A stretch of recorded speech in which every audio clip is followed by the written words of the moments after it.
New clues to the origin of zero revealed one of the biggest mathematical achievements in human history has to do with the origin of nothing, or zero, to be more specific. Researchers at the University of Oxford's Bodleian Library recently conducted carbon dating on an ancient Indian text known as the Bakshali manuscript. They found that some pages in the manuscript date to the 3rd or 4th century, 500 years older than previously thought. That pushes back the origin of what would eventually become the zero symbol, zero, we use today. The manuscript shows a series of Sanskrit numerals. In it, zero is represented by a small dot. This zero in India is the seed from which the concept of zero as a number in its own right, represented by the same dot, a circle, will emerge some centuries later, something many regard as one of the great moments in the history of mathematics, said lead researcher Marcus du Sautoy. For mathematicians and historians like du Sautoy, the manuscript represents one of the most important clues to understanding a mathematical concept that would help fields such as calculus and physics flourish centuries later. To understand the origin of zero and the debates that surround it, it's important to first understand the distinction between what math historians refer to as a placeholder zero and what they refer to as zero as a numeral unto itself. Placeholder zeros, or their equivalents, have been documented for thousands of years. Sumerians in Mesopotamia were the first to represent this concept 5,000 years ago, Harvard math professor Robert Kaplan wrote in Scientific American. This concept of zero spread from ancient Mesopotamia into India and eventually China, Kaplan noted. Independently, the ancient Maya used placeholder zeros represented by turtle shells drawings.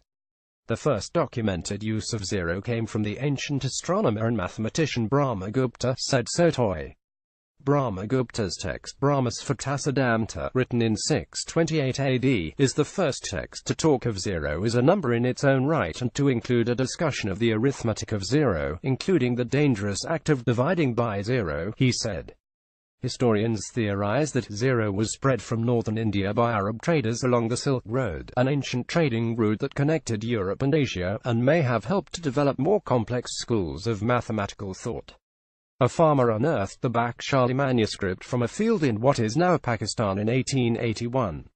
It consists of 70 pages of birch bark, a common writing material before the advent of paper. Translations indicate that it may have been used by Silk Road merchants practicing arithmetic.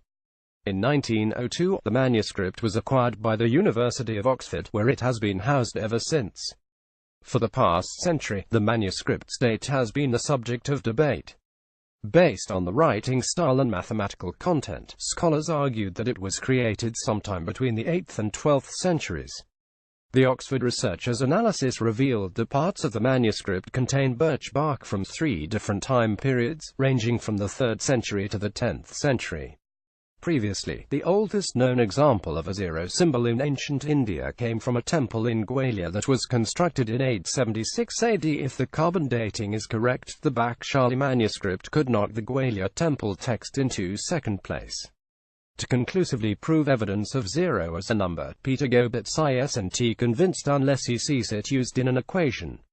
Goberts is a leading member of Zero or Project Zero, in the Netherlands, which partners with researchers in Mumbai to pinpoint the origin of zero. He agreed with du Sautoy's statement that Brahmagupta's writings were the first to describe zero as a number in its own right, but the first use of zero in practical applications is unclear.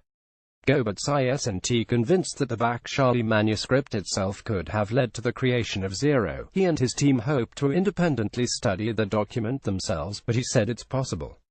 Where and exactly how the number zero made the leap from a concept of nothingness to a circle factored into equations, he said, is still highly debated. Our biggest enemy is that there is very little evidence, he said, with speculation but no documentation of exactly who began to use zero in equations and when.